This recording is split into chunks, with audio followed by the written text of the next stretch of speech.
আর মোবাইলটা যে আমাদের কি করে দিল ভাই, মানে পুরো কমন সেন্স, হিউম্যান বিহেভিয়ার সব নষ্ট করে ফেলছে। বসে আছেন চুপচাপ, মানে এমন হয় ফোনটা বের করছে, এমন অস্ত্র বের করছে, ফোন বের করে খাটাস করে মুখের সামনে ফোন। অনুমতিরও প্রয়োজন নাই যে ভাই একটা ছবি কি নিব, পারমিশনেরও দরকার নেই। মানে ম্যানার্স কমন সেন্স নষ্ট করে ফেলছে। আগে মুসলিমদের সাথে দুইটা জিনিস থাকতো। যখন মুসলিমরা সারা বিশ্বকে নেতৃত্ব দিয়েছে তখন ডান দিকে একটা বড় তরোয়াল থাকতো আর বাম দিকে একটা ছোট খঞ্জর থাকতো, জানেন?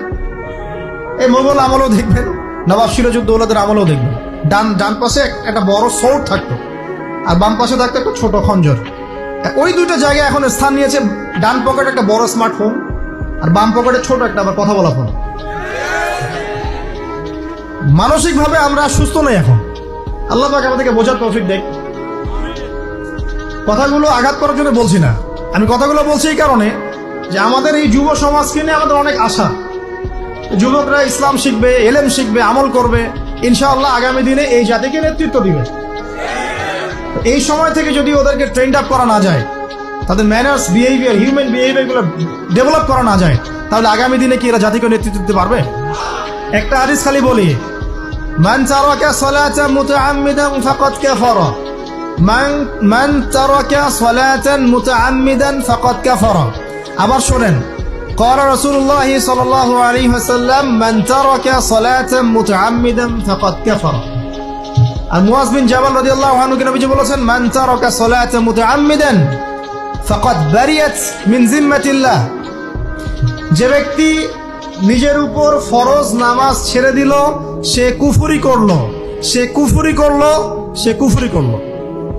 মুয়াজ বিন জাবালকে নবী সাল্লাল্লাহু আলাইহি ওয়াসাল্লাম বলছেন, যে ব্যক্তি ফরজ নামাজ ইচ্ছা করে ছেড়ে দিল, সে ব্যক্তি আল্লাহর জিম্মা থেকে মুক্ত হয়ে গেল। নামাজ ছাড়বেন প্রিয় ভাই, 5 ওয়াক্ত নামাজ জামাতের সাথে ইনশাআল্লাহ। আল্লাহ আমাকে তৌফিক দেখ, আপনাদের সবাইকে তৌফিক দান করুন, আমিন। জামাত যদি না পান একা পড়ে নেবেন, ঠিক আছে? যদি ঘুমিয়ে থাকেন ঘুম থেকে উঠে পড়বেন, ভুলে গেছেন যখন মনে হবে তখন পড়বেন। ওযু করার পানি নাই, কি করবেন? তায়াম্মুম করবেন। তায়াম্মুমেরও কিছু নাই, আপনার কোনো কাপড়ই নাই, সতর ঢাকার কোনো কাপড়ই নাই, কি করবেন? বসে বসে নামাজ পড়বেন ওই অবস্থাতে। এটা কোনো মাফ নাই। মানে আপনার ওযু করার কোনো পানি নাই, তায়াম্মুমের কিছুই নাই, কাপড়ও নাই সতরে, তখনও নগ্ন হয়ে বসেই নামাজ পড়তে হবে, মাফ নাই। যখন শোয়ানো হবে মাথার দিকে কি থাকবে? সালাত। তাহলে আমরা যারা ফরজ সালাত এখন আদায় করছি না, আজকে তওবা করেন, বলেন আস্তাগফিরুল্লাহ আল্লাযী